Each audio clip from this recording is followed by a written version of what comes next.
ওদালগুৰি জিলাৰ টংলা থানাৰ অন্তৰ্গত মাজগাঁৱৰ বাসিন্দা পংকজ ডেকাৰ পত্নী কল্যাণী ডেকা যোৱা 28 মাৰ্চৰ পৰা অন্তৰ্ধান হৈ আছে। পংকজ ডেকাৰ পত্নী কল্যাণী ডেকাই 2 সন্তানক এৰি থৈ ঘৰৰ পৰাই সন্ধানহীন হৈ আছে। কল্যাণী ডেকাক মাতৃ, স্বামী আৰু আত্মীয় স্বজনে বিচাৰ কৰিছে যদিও কোনো সুসূত্ৰ পোৱা নাই। শোকত ভাগি পৰিছে মাতৃ, স্বামী আৰু ওচৰ চুবুৰীয়াই। কল্যাণী ডেকাক অতি শীঘ্ৰে ঘৰলৈ উভতি আহিবলৈ আহ্বান জনাইছে পৰিয়ালে। এই সন্দৰ্ভত টংলা থানাত নিৰুদ্দেশ হোৱাৰ ঘটনাক লৈ এজাহাৰ দাখিল কৰা হৈছে বুলি কল্যাণী ডেকাৰ স্বামী পংকজ ডেকাই জানিবলৈ দিয়ে। কোনো সদাশয় লোকে কল্যাণী ডেকাৰ সন্ধান পালে 6901849310 নম্বৰত অথবা স্থানীয় প্ৰশাসনক জনাবলৈ অনুৰোধ জনাইছে দুৰ্ভগীয়া পৰিয়ালবৰ্গই।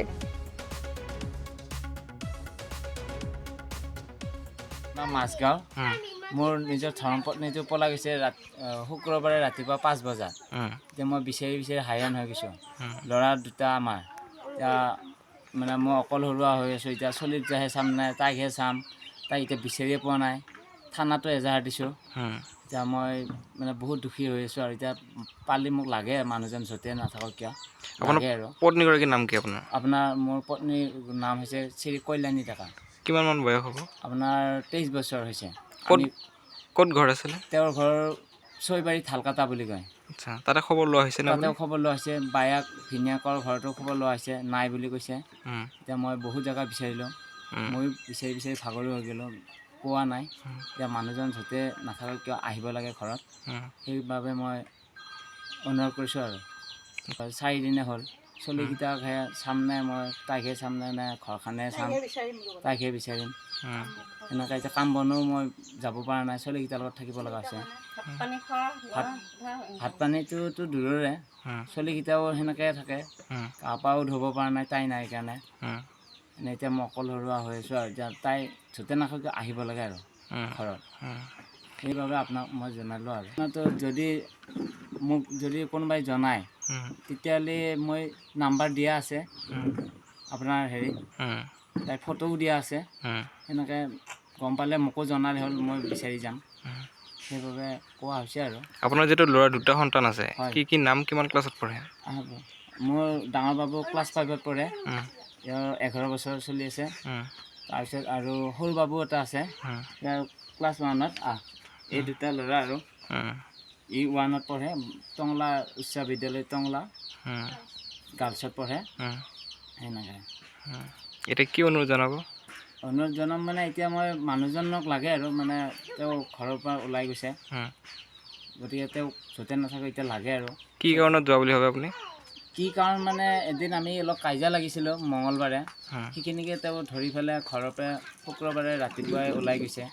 মই ভাবিছোঁ কি উঠিছে সদায় ৰাতিপুৱা 5:30 বজামানত গা ধুৱে। মই শুই আছিলোঁ, চলিকেইটাও শুই আছিলে।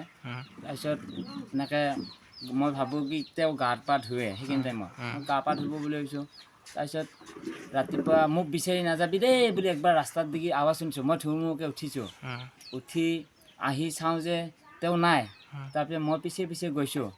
যোৱাত তেওঁক মই পথৰ মাজত দেখা পালোঁ, আমাৰ ইফালে ফুলচি দলঙৰ মাথাত আৰু। মই পিছে দৌৰিছোঁ। তাৰপিছত মই দৌৰোঁতে তেওঁক লগ নাপালোঁ। তেওঁ বজাৰ বাৰ আছিলতো, সেইদিনাখনে কাৰোবাৰ এখন গাড়ী এখন পালে, তেওঁ গাড়ীখন উঠি গুচি গ'ল। মই আৰু পিছে দৌৰিব নোৱাৰিলোঁ। কেনেকৈ তেওঁ গাড়ীত গৈছে আৰু বেগ এটা আছে হাতত। তাৰপিছত মই আৰু কিমান দৌৰিম বুলি মই ঘূৰি আহিলোঁ। আহি পেলাই মাকৰ ঘৰতো খবৰ দিলোঁ। মাকহঁতেও মানে বিচাৰিলে, এতিয়ালৈ পোৱা নাই। তাৰপৰা সেনেকৈ হৈছে আৰু এতিয়া মই ল'ৰা 2টাৰ লগত এনেকৈ থাকিব লগা হৈছে। দিয়া হৈছে ছাৰ।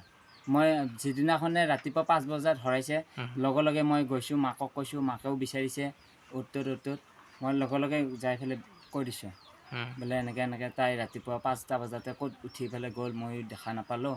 মানে বিচাৰি গৈছোঁ, কিন্তু ক'ত গৈছে, কি কথা পতা মোক কোৱা নাই। কিন্তু মই এনেকৈ দৌৰিছে, ময়ো দৌৰিছোঁ, কিন্তু তেওঁক লগ নাপালোঁ। গাড়ী এখনত উঠি পেলাই গৈছে। থানাত এজাহাৰখন কেতিয়া দিলে? আমি শুক্ৰবাৰে দুপৰীয়া 10 বজাত ল'ৰা 2জনকে লৈ গ'লোঁ। ছাৰৰ আগত সাক্ষী কৰি থৈ দিলোঁ যে আমাৰ ৰাতিপুৱাই এনেকৈ নোহোৱা হৈছে। তাৰ সিদিনাখনে শনিবাৰে দুপৰীয়া আমাৰ ভিডিপি ছেক্ৰেটাৰী শৈলেন ডেকা মই লৈ যাই পেলাই 2মান বজাত আমি এজাহাৰখন দিয়া হৈছে যে মোৰ মানুহজন পোৱা নাই বিচাৰি এনেকৈ দিয়া হৈছে কি কৰিছে কি কৰা নাই মই বিশেষ গম নাপাওঁ মানুহটোতো বিচাৰি আছোঁ এতিয়া আহিব লাগে এতিয়া এনেকুৱা হৈছে কান্দি মানে হাঁহি মানে এনেকুৱা হৈছে আৰু মানুহজনী এতিয়া আহিব লাগে য'তে নাথাকক কিয় আহিব লাগে আৰু মোৰ বোৱাৰীটো আহিব লাগে য'তে নহয় এই চলি দুটা আছে চলিকেইটাৰ মুখত দি চাই আহিব লাগে তাই ক'ত গৈছিলে হা এতিয়া মোৰ ভাবটো নাই এতিয়া ক'ত গৈছে কেতিয়া গৈছে 5টা বজাতে হয় না 5টা বজাতে ৰাতিপুৱা মই ঘুমে উঠাই নাই শুক্ৰবাৰ এতিয়া আহিব লাগে এটা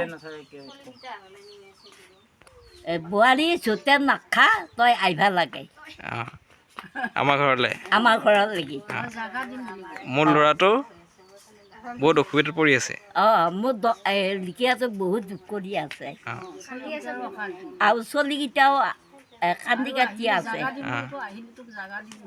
তই আহ য'তে নাখা য'তে নাখা আহ কি নাম বোৱাৰীটোৰ নাম কি আছিলে